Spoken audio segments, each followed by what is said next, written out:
দৃষ্টি যখন সীমানায় আটকে যায় তখনই ঘটে নতুন কিছুর উন্মেষ।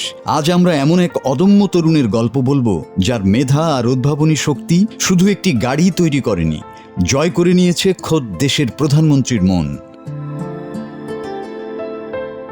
তিনি ওয়াকিমুল ইসলাম, শারীরিক সীমাবদ্ধতাকে তুড়ি মেরে উড়িয়ে দিয়ে যিনি তৈরি করেছেন একটি বিশেষ স্মার্ট কার।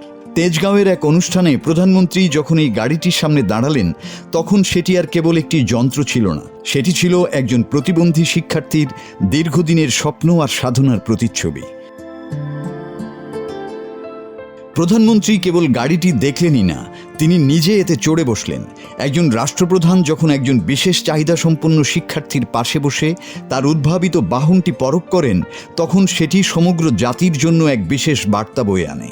এই মুহূর্তটি আমাদের মনে করিয়ে দেয় যে সুযোগ আর সঠিক উৎসাহ পেলে আমাদের বিশেষ চাহিদা সম্পন্ন শিশু কিশোররাও দেশের সম্পদ হয়ে উঠতে পারে।